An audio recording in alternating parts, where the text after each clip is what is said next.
Tonight we have a real honor. We've got a returning guest that has been a guest on our program a number of times, and that is Sheriff Richard Mack. Sheriff Mack and Sheriff Sharon Wehrly were recently in Nevada, and I apologize, but apparently I had the Henderson Federal Detention Center because that's the information that I had received several months ago about where the Bundy family and where some of the detainees for the Malheur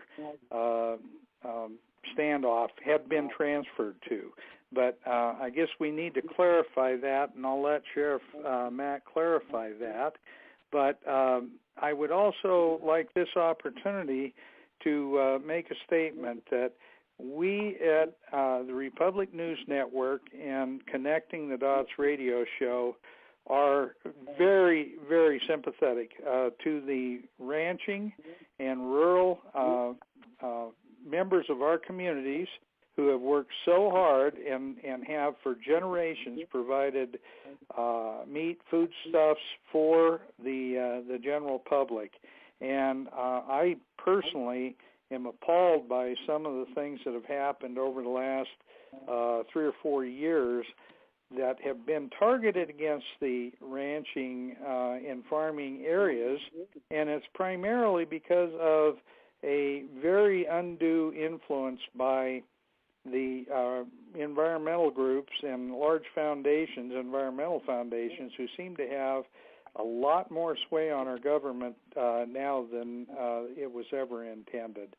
So with that said, Sheriff Mack, I would like you to just give our listeners a brief introduction and a little of your background, and then we will offer the floor to Sheriff Wehrly so that she can do the same. Okay, just to clarify, I had heard that at one time some of these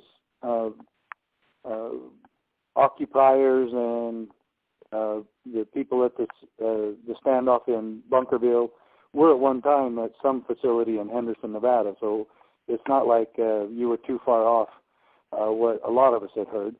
But right now they are being held, all of the Bundy family and a few others are being held at the Southern Nevada Detention Center in Pahrump, Nevada, which is a different county. And in fact, that's Sheriff Wehrly's county. And she just wasn't recently in Nevada. She lives there, and she is the Nye County Sheriff, and she runs a jail in her county. And I also ran a jail for 8 years in my county of Graham County, Arizona. I was also a detective and an undercover narcotics officer and a patrol sergeant, and very experienced in investigations and interrogations and interviews, and actually specialized at one time in detecting how people are fabricating any type of story. I also specialized in juvenile delinquency and crimes against juveniles, and then I finished up my career as a sheriff of Graham County, and like I said, I ran a jail for 8 years. After that, I've been working with law enforcement and sheriffs all across this country, including Sheriff Wehrly, who is a member of our organization, and we would like everybody on this call tonight to become a member of our organization. She is a lifetime member of the CSPOA.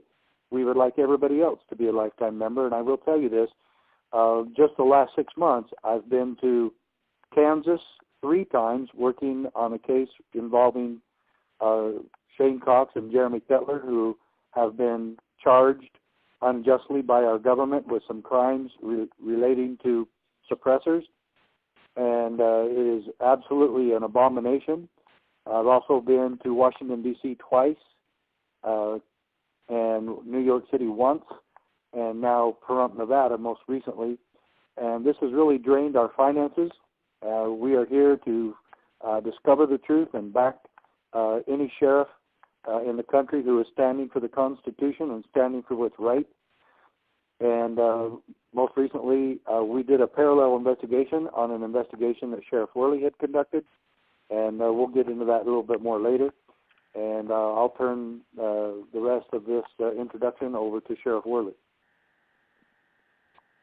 Well, my introduction is going to be very, very short. I've worked in the law enforcement field for over 40 years. My last job before I took the sheriff's position, I was an investigator with the DA's office here in Nye County, and I had that job for 5 years. We were preparing cases, of course, for trial, and so therefore we did interview a lot of people, and we did a lot of investigations, a lot of clarification, and we were only looking for the truth. And that's exactly what we're looking for here, is the truth. We did an investigation on the Bundy incident with CCA, and we came up with the truth.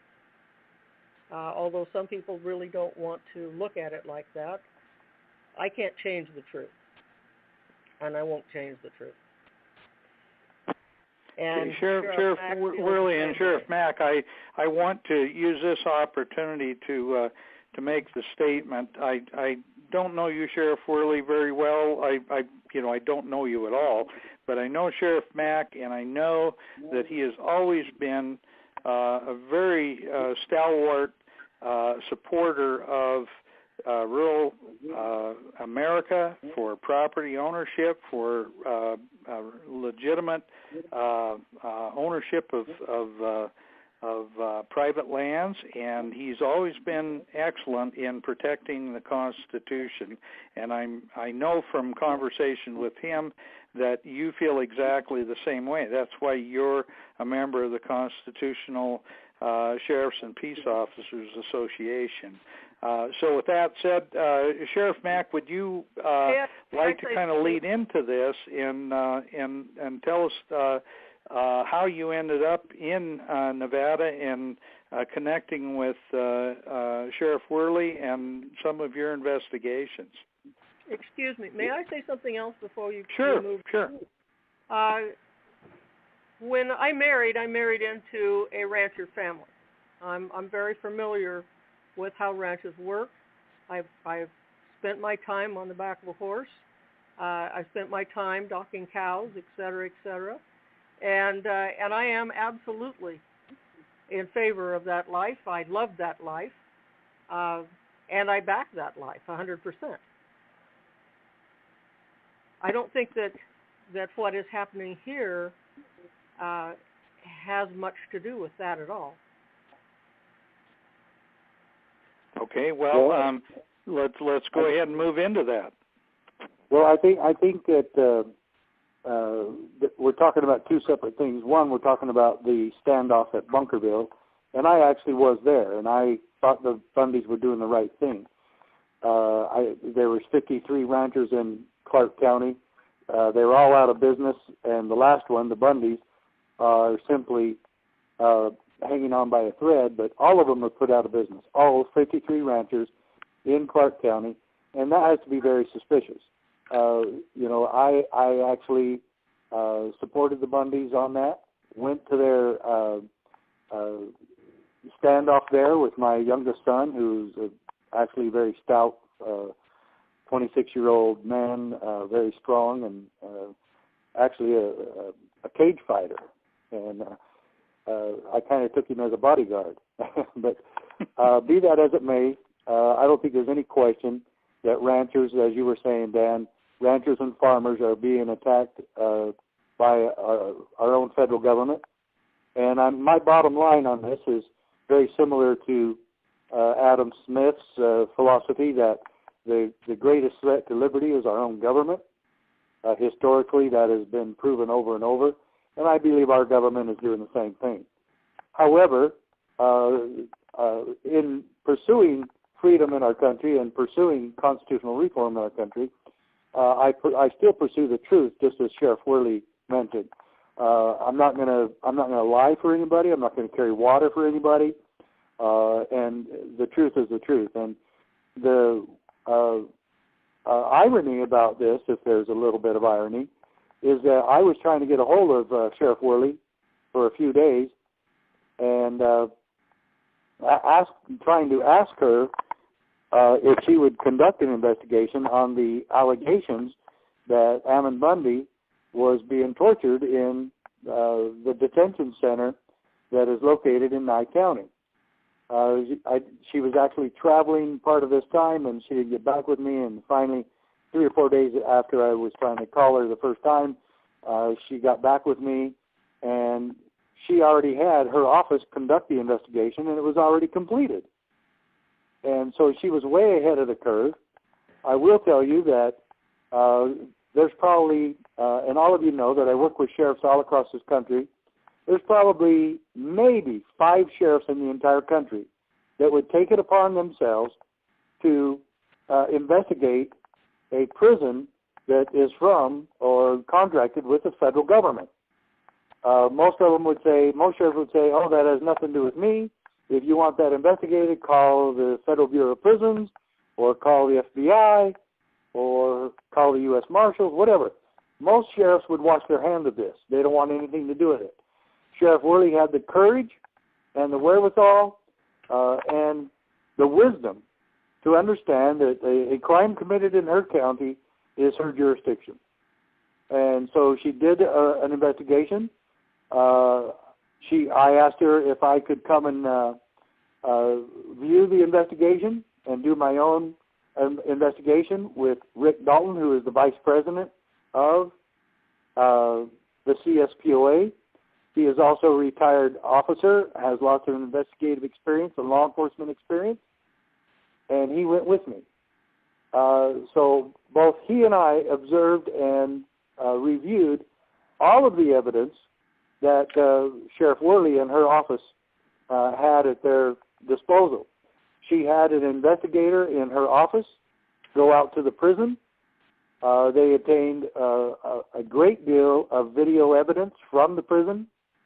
We reviewed about 5 hours of that evidence and an interview conducted by her investigator with Ammon Bundy. And I will tell you, everybody, right now, I had numerous calls and emails to my office, both my wife and I, regarding people's desire, mostly Patriot community people, who wanted us or the sheriff to conduct an investigation. And we actually did both, amazingly. And I will tell you right now, I don't really know who put out the information that Ammon Bundy was being tortured, or that he had 2 dislocated shoulders, and that actually he had put both shoulders back into place. I was really concerned about those allegations. I was also a little bit hesitant to believe it, because I know how prisons are run, and I know that they're documented 3 ways to Sunday, and I do know that they have a lot of video evidence, and that if any intentional torture had taken place, these people would be charged criminally, and they would be fired, and it would be an extremely serious situation for any corrections officer who would participate in such a thing. So this is a very serious allegation. But I will tell you, in my heart of hearts, I was a little bit dubious about the charges, because I know how prisons are. At the same time, I know Ammon Bundy very well. He's never been in my home, and I've never been in his, but I still have got to know him pretty well over the years, and the last 3 or 4 years. And I think he's a good man and a good person. And I was hoping to find something that would totally back up some of his allegations, or whoever made the allegations. And I know that the allegations have been exaggerated in the Patriot community. We'll just call them that. I'll also tell you that even before the investigation, Sheriff Wehrly and her office and her staff have been getting very serious death threats. And she can tell you some of the quotes of these death threats. And I have no doubt that some of these threats are actually coming from some of the protesters and some of the Bundy supporters. And I'll tell you right now, the Bundys do not support any of that. And it would be my hope that anybody making such threats will go to jail for that. And I do not support any of that of any kind. Nor do I support in any way, shape, manner, or form accusing anybody. I don't care if it's a prison official or a federal officer or the President of the United States or the local dog catcher. I will never support charging anyone or making false accusations against anyone. Not you, not me, and not the barber down on Main Street. I will never support that. And a lot of these people in this movement have actually done that. They assail and criticize the fact that Ammon Bundy, an innocent man, is in prison. I agree. He should not be in there. He should have been offered bail, and I don't think he should have been charged with anything relative to the siege in Bunkerville or to the standoff in Bunkerville. My personal belief is that he and his family committed no crimes there. And I actually saw what crimes were committed there, and I actually saw evidence that the federal government and the BLM did commit crimes in killing and slaughtering several cattle. And guns from the BLM were pointed at innocent citizens, the same charge that they're leveling against some of the people who were there and some of the people who have been arrested. So we'll just make all of that very clear for a disclaimer there and full disclosure. Then, after our investigation was completed, and during the investigation, I can honestly tell all of you that Ammon Bundy was never tortured.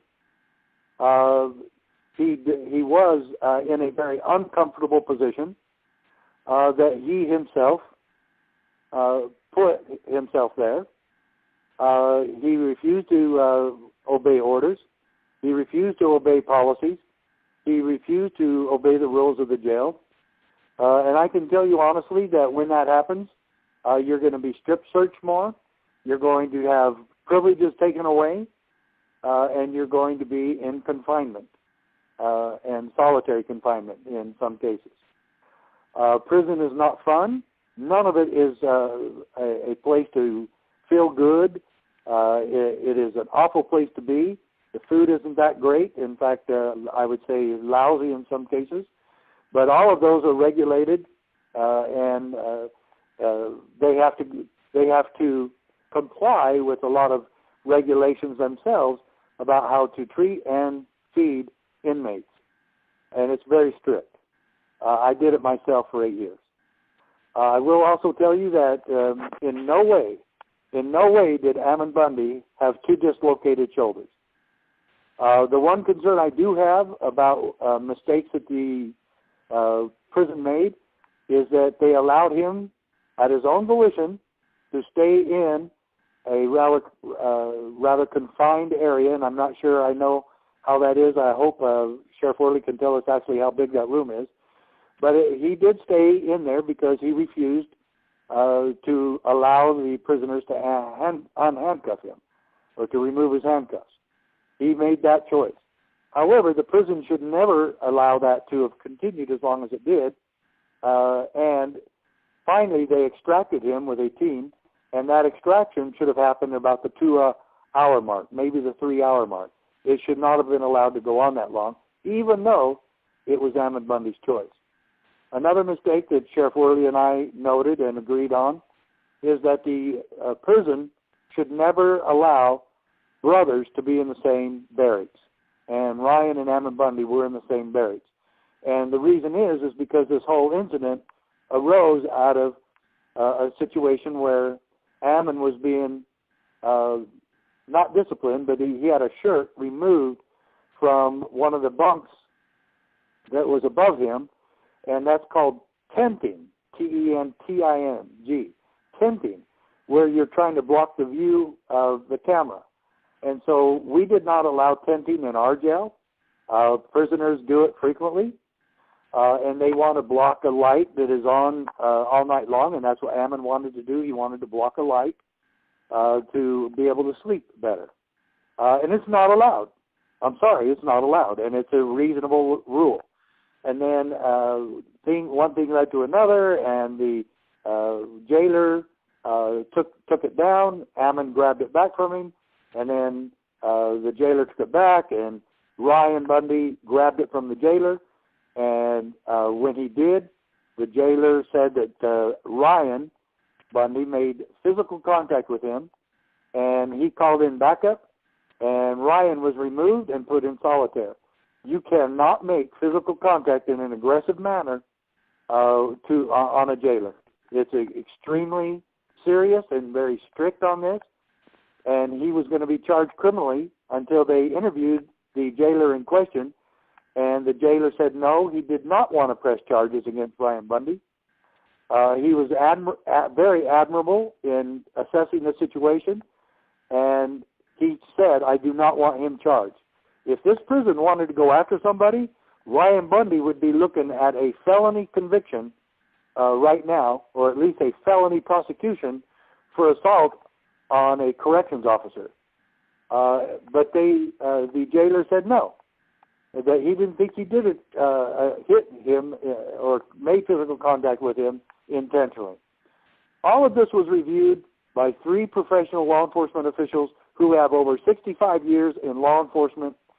And as I said, I'm not going to back away from the truth, and I'm not going to allow people to continue to say that there was torture and physical abuse going on in that prison when there's absolutely no evidence of that. And with that, I'll turn it over to Sheriff Wehrly. Thank you. Well, I agree with everything that you've said. That's exactly what we found, that there really was no evidence at all. And they had that very, very well documented. Not only did they document it by their cameras that are physically set into the prison, but they also had handhelds that they were taking pictures as they went along, video camera. When he was in the change-out room that they're calling the shower, I think it was the 10th hour that they sent an intermediator in, a negotiator, to try to get him to let them put his hands out so that they could take the handcuffs off and they wouldn't have to go in and get him, and he refused. That negotiator talked for quite a while. Most places wouldn't do that.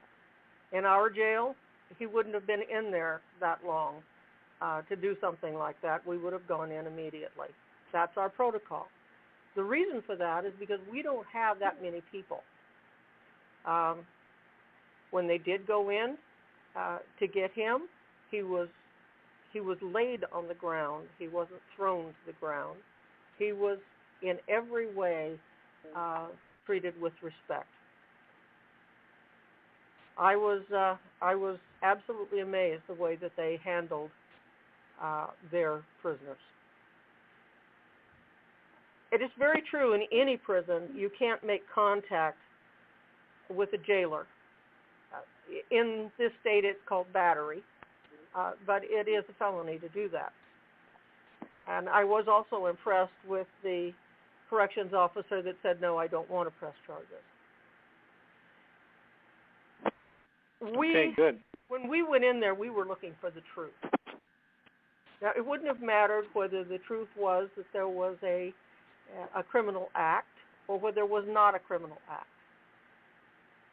All we wanted was the truth, and we would have gone either way.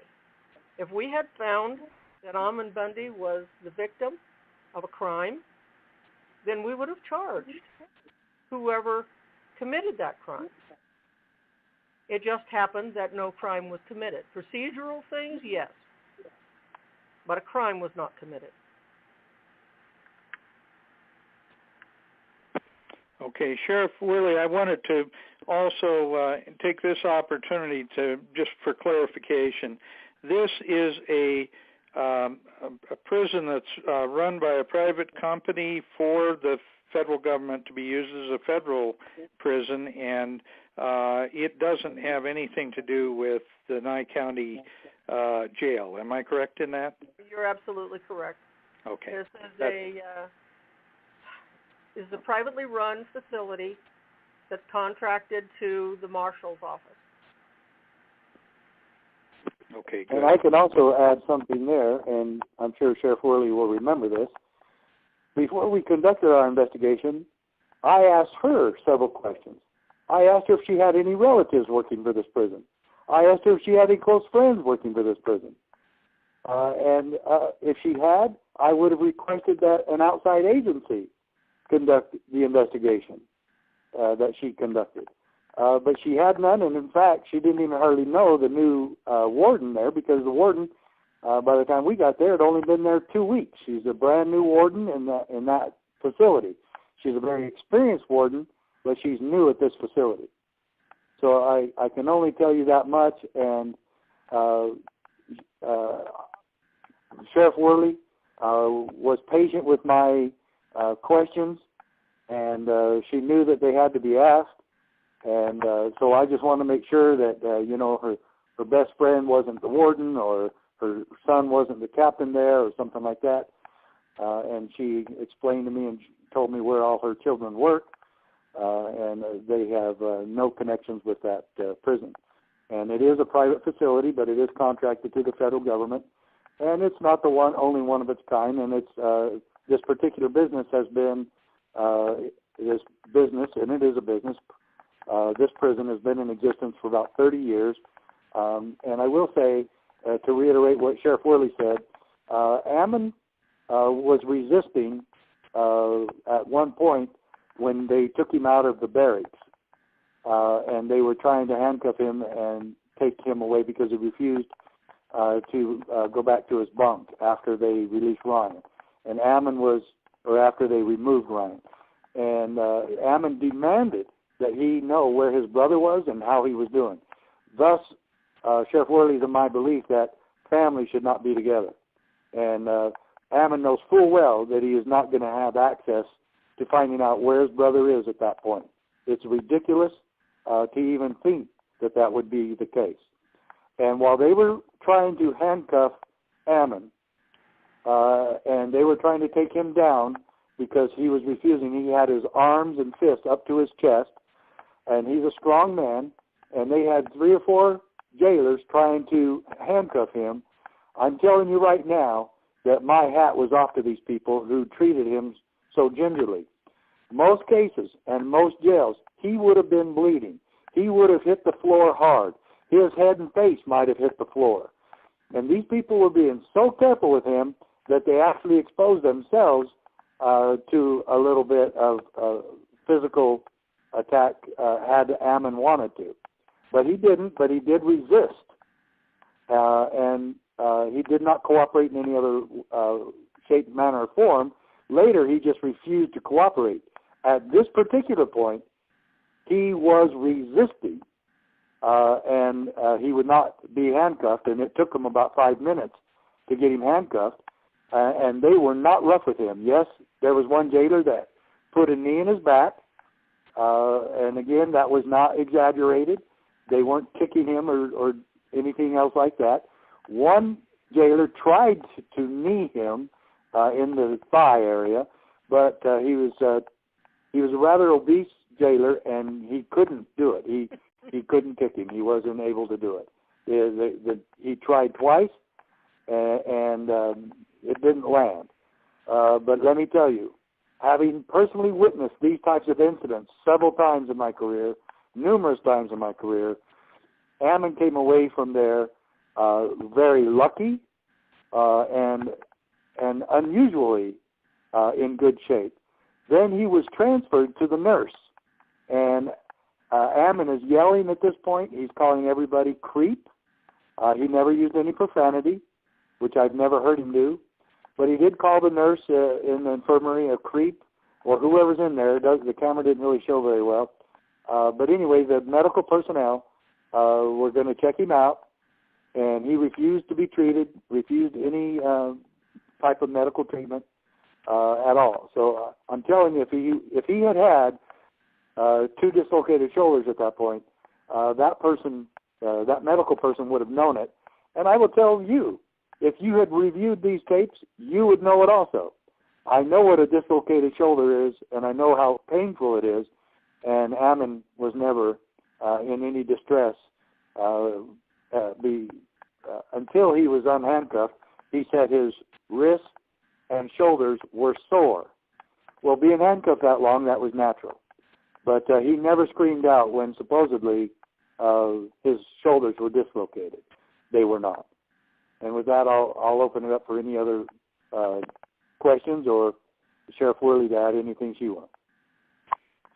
Sheriff Wehrly, do you have anything you want to add to that? No, I don't think so. Okay. You know, well, one of the things that I think obviously comes to mind right away is the fact that I think we all recognize that a lot of this stuff has kind of gotten out of proportion. It's gotten out of hand, and it's gotten out of hand because it's gone on too long. It's been something that shouldn't have probably happened in the first place, as you alluded to, Sheriff Mack.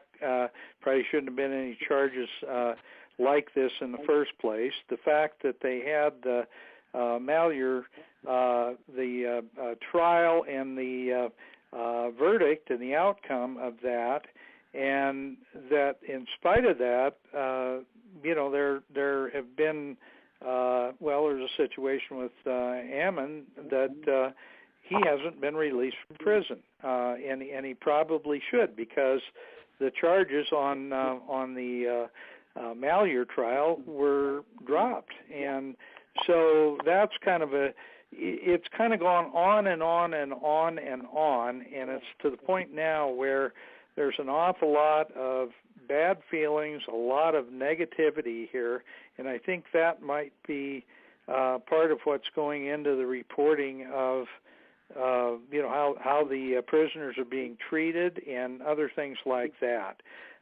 It doesn't do any service to anyone for those kinds of misreports to go on any further.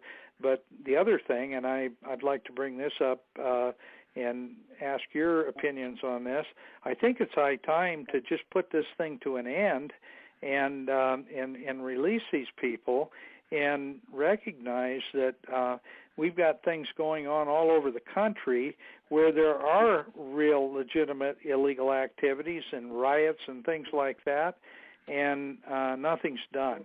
And yet they seem to be targeting the ranching and the farming communities in the West. Now, Sheriff Mack, I'd like to hear your opinion of that. Well, this current situation, I am appalled by the actions of the federal government, but it has nothing to do with this at this point. Sheriff Wehrly and I cannot get Ammon and his family released from that prison. We have no authority or power to do that now. And the best we can hope for is that they're just like in Portland, that they're found not guilty. I will tell you, and I'm Sheriff Wehrly can give her opinion about this. This is my opinion, that what has happened, these accusations in this prison, is going to hurt Ammon in court. It's completely counterproductive to getting him out. It's completely counterproductive to having him found not guilty. And this is going to hurt him in court when he does get there. I testified for him in Portland, and I was proud that he got off, and I was proud to be a part of that. I told the truth there also. And it was a real miracle that they were found not guilty, especially with that liberal jury that they had in place there. And I saw the jury, and I saw who they were. And I was shocked when he was found not guilty. But I was also proud to have a little bit of a hand in helping them be found not guilty. But now they're in there. There's no way we can storm the prison, and no way that anybody should. That's just going to cause more problems, and I've actually heard people suggest that. And that's stupid. And I've heard some other stupid things. But plain and simply, he has a lawyer. He has a family helping him. And they're going to be tried in court, and hopefully, God willing, they're going to be found not guilty again, and this thing will be over at that time. But the federal government has a lot of corruption and a lot of power, and they're in there. And there's nothing any of us can do about that now. And the thing that I begged Ammon is I begged him to be compliant and obedient to the rules and to be, I even quoted a scripture, harmless as a dove. And he basically told me he was going to continue his protests inside the prison as much as he could. I told him to please reconsider. I told his family that I asked him that, and it's going to hurt him. And maybe Sheriff Wehrly can give her opinion about that, or anybody else can add to that. Well, that is going to hurt him. But more than that, what's going to hurt his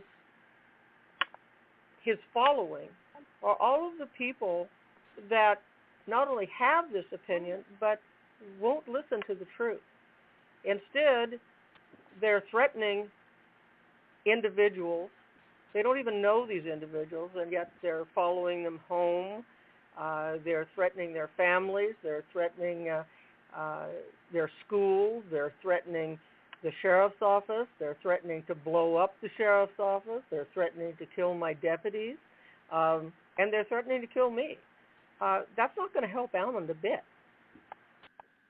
It's not going to do anything for him, and really it's not going to do anything against him. But it is going to influence a county that was probably one of his biggest supporters. And I find that's very sad in this case, because most of the people in this county are ranchers, or at least have a ranching background. Well, and I think you're both absolutely right on this. We've got to be careful to make sure that the facts are what determine outcomes, and not just because people aren't happy with something that's going on. We've got to have a legitimate legal recourse, and the way to do that is through not only the court system, but I think listeners that are concerned about this, they need to contact their congressman. They need to, if they're so inclined, to send the Bundy and the legal fund for the Bunkerville and the Malheur folks. Send money to the legal fund and help them get the kind of legal representation that will be good in court. And the bottom line is, you're right, sheriffs. I'm a past county commissioner myself, and I know just exactly how closely the law enforcement, the county sheriff, has to follow a very strict protocol. And it's important that we recognize that they're not trying to do harm. You're not trying to do harm to the Bundy family. You're trying to be supporters of them in the way that counts the best, and that is by getting the truth out all the way around and letting people hear that we need to back off a little bit. We need to settle down a little bit and let the process work. Am I correct? You are correct, and I have told the Bundy family over and over that I support their right to protest, but when someone crosses that line into civil disobedience, I also have the responsibility to make sure that doesn't injure anyone else's rights. Right. That's the whole system that we live under, is that we're free to do whatever we want as long as it doesn't impact anyone else and take away their rights. Yes, and I would again reiterate that the CSPUA also needs your donations and your financial support. We have spent a bunch of money on this, and I'll tell you why. Each of you go to thefreedomcoalition.com. The Freedom Coalition, COALITION.com. Lition, thefreedomcoalition.com. And you'll see that we're working for people all over the country who have been abused. People, like I told you, Cox and Kettler in Kansas, Sam Gerard, an Amish farmer who just called me right before we had this call. He called me from prison in Lexington, Kentucky, and he's in prison, and he should not be in prison. And he's been less involved in any type of controversial thing than the Bundys or Ammon have been at all. But he sits in prison and faces 48 years in prison because he made a salve, a lotion, out of chickweed.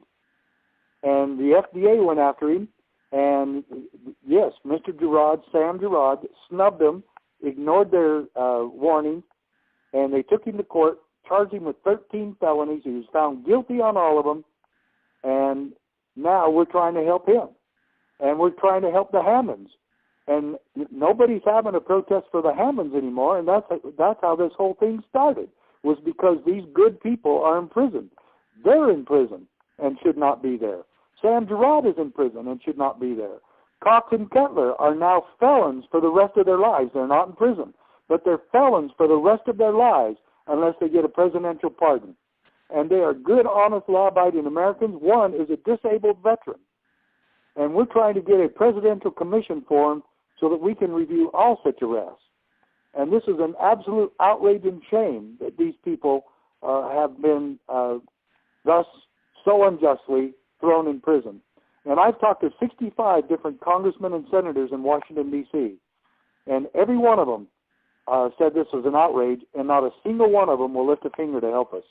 And these are most of the ones in the Freedom Caucus and Republicans who really believe in the Constitution.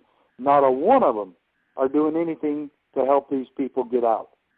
And that includes Rand Paul and Ron Paul. And I talked to Ron Paul about this on the phone several times, and emails also. And he goes right back to fundraising for his own political action committee. And so I am really disappointed in the freedom movement and those who claim to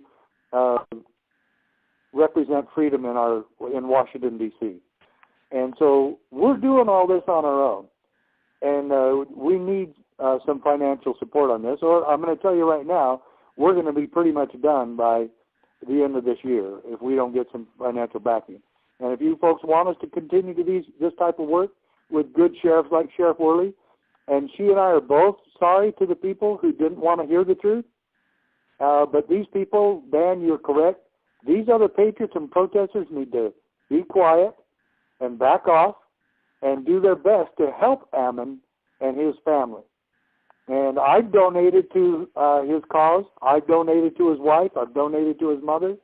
And I've donated to their financial, to their attorney to make sure that there's enough there for his trial. But I'm telling you what, we're out of money now, and we need the backing also. And we are the only group in the country that's trying to get all of these innocent people out of prison. And yes, the 53 ranchers are on that list from Clark County, not by name, but just by an entire group. And so we have a lot of work to do yet, and we're going to continue to stand for the truth. And if that means that some of the patriots get mad and start committing their own stupid crimes, like threatening Sheriff Wehrly and her officers, then you know what, so be it. And as I said, I hope that those people are being investigated. Every one of those threats are being investigated. And I hope they get prosecuted for it, too. That is a real crime. And that's the only real crime I've seen out of any of this. Well, you know, it's so counterproductive for the kind of things that you've been mentioning to be happening, and really it is time, and it's way past time for the freedom movement, for the liberty lovers in this country to put their money where their mouth is. I mean, they all talk about liberty. They talk about how important it is to support all these things, and a lot of them, you know, they do a lot of emails and they do a lot of stuff like that. But the bottom line is that without the funds to do so, you can't conduct a decent court trial. You can't defend a particular person unless they've got a decent attorney. And the best thing that the people can do if they really want to support the Bundys and support some of the other defendants that right now are unjustly serving prison time or facing court trials, is to donate money, donate time, and be supportive in that way. And for God's sake, you're right, Sheriff Mack. The people in Congress do not listen unless there's a lot of people talking to them. And if you get a lot of people talking to them, and they get a lot of pressure through emails and phone contacts and so forth, then maybe they'll start to do something. But one person or one group is not enough to make the difference. And we need to understand that most politicians their biggest concern is to get reelected. And if they think for some reason that there's a movement out there of citizens that are going to make sure they don't get reelected if they don't act on behalf of the citizens, then things are just going to continue on unless our citizens actually get up and start making the phone calls and doing the things that are necessary to make this happen. Hey, Dan, I hate to do this. I've got to get to another appointment, and I'm already late for it. I told him I'd be late. But I've got to run. And I want to do two things. I want to thank you for having us on. I want to thank Sheriff Wehrly for her courage and her integrity. She's a good sheriff. She's a good person. And we really admire the leadership that she showed in this. The Bundys all said during the siege that they respected the office of sheriff, that they will do and follow a good sheriff. They didn't have one in Clark County, but they sure have one in Nye County. And I really appreciate all the work she's done on this. Also, I remind everybody, you can make a donation to the work that we've been doing. You can do that at thefreedomcoalition.com, or you can do it at cspoa.org. And with that, I'll bid everybody a good night. And thanks again, Sheriff Wehrly, for being on with us.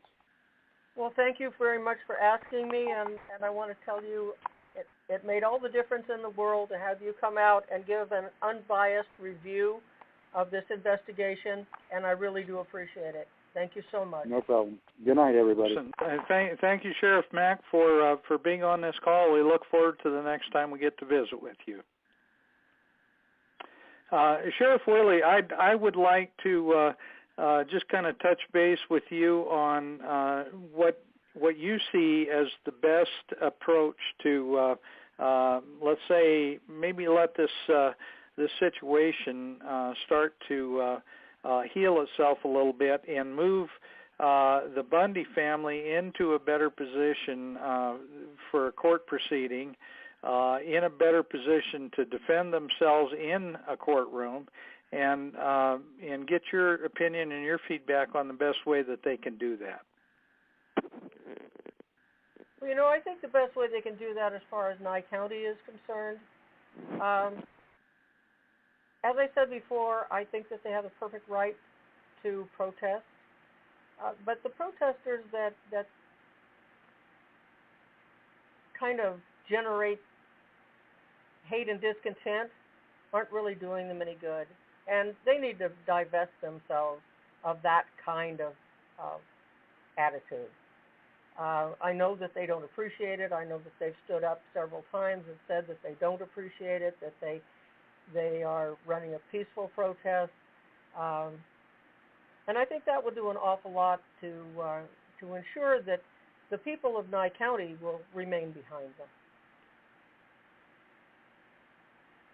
Well, I think too that the legality of all this, we know that the whole process started its foundation is in just basic property rights and in the rights of farmers and ranchers to be able to live on their family ranches and do the things that they've been doing for generations, and do it without these radical environmental groups shaping policy through the federal government that is literally eliminating all their rights for grazing leases and all the other stuff. We see it here in Montana.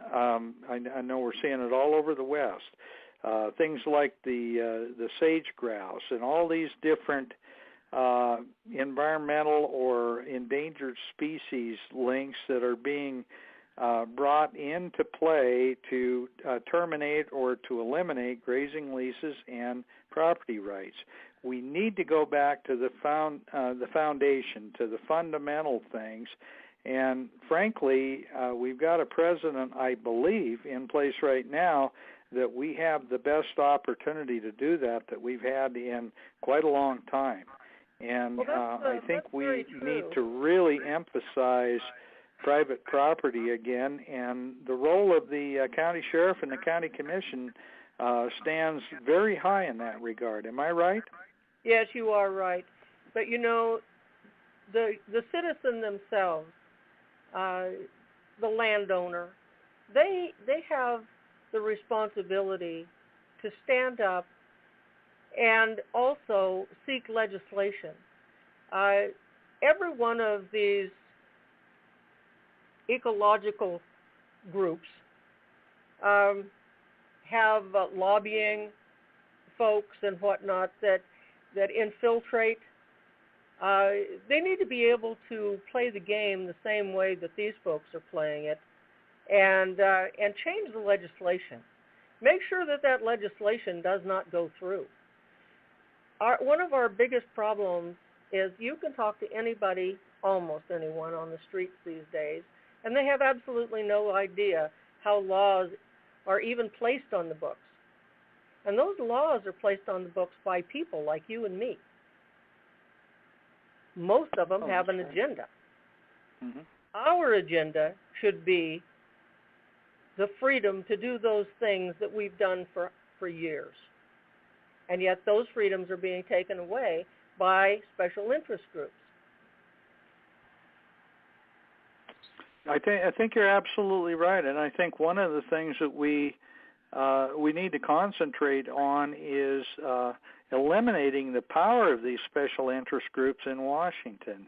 Right now, it's a tremendously unfair advantage that different foundations, different environmental groups are literally in control of hundreds of millions to billions of dollars.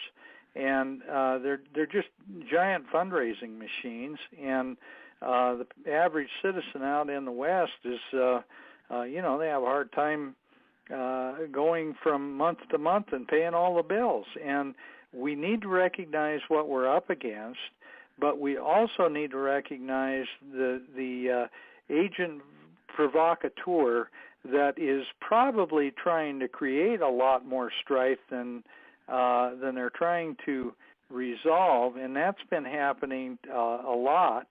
And we need to recognize that could be a problem and make sure that whatever we do it 100% within the law, and we do everything that we do 100% with the right attitude and ideas, and we start to turn this money machine around with sheer numbers on the part of the ranchers and the farmers and the people in rural America, and get out and get involved and be part of the solution instead of part of the problem.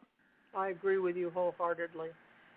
But everyone in the United States has a piece of a rancher or a farmer. We all rely on what they do. And so therefore, we all have that responsibility to stand up and say, this isn't quite right. We need to go to the legislature and fix it. And we can if we stand up as an entire body. And we've got to take the time and the effort that it takes to get that done. And there should be no more excuses. We always seem to have time for TV football games and a lot of other things. And it's time that we recognize that we're in the 11th hour and 55th minute, and if we don't act now, we may not have another opportunity.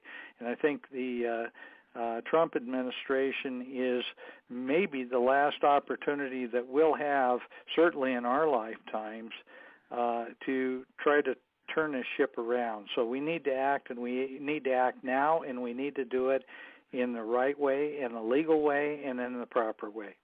Absolutely. Okay, well, Sheriff Wehrly, I'll give you just a minute if there's anything you'd like to wrap up by talking about. And this wasn't intended as a fundraiser, but the reality is that all of the good organizations like the Constitutional Sheriffs and Peace Officers Association needs money to do the things that they're trying to do. And I would certainly give you the last minute just to kind of wrap up in that regard. Well, that's very true. Nothing in this world runs without money. And those people who really believe in this cause, that's the thing that they can do to help most, is to provide the funds for Sheriff Mack and those like him to continue on to do the job that they do so well. I really did appreciate having him come and take an unbiased review of this investigation.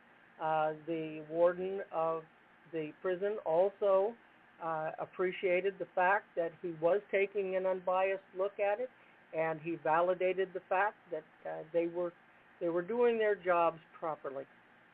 The truth is what we need to get out. And sometimes the truth isn't what you really want to see. But the truth will overcome. That's all we have between ourselves and tyranny. So that's about all I have to say. Okay. Well, with that said, that's a good wrap up for the show, and I thank you for the job that you're doing, and I thank you for coming on the show and having the courage to tackle this thorny little problem. And all I can say is that I pray for the Bundy family. I pray for the folks who have been the most hurt by this whole situation. And as personally as a rural ranching family ourselves, I can tell you that we have a huge stake in this game, and if we don't win this battle and we lose our property rights, we're done as a country. We're not just done as a segment of society, but we're done as a nation, because property rights are the cornerstone of our constitutional republic. So with that said, I thank your listeners for tuning in to this week's show, and I ask that you please return next week and listen to another Connecting the Dots radio show. And with that, I turn the program over to you, Kelby. Thank you. Ladies and gentlemen, that concludes this week's show with Connecting the Dots with Dan Happel. God bless. Good night. We'll see you next Thursday, 6 p.m. Pacific.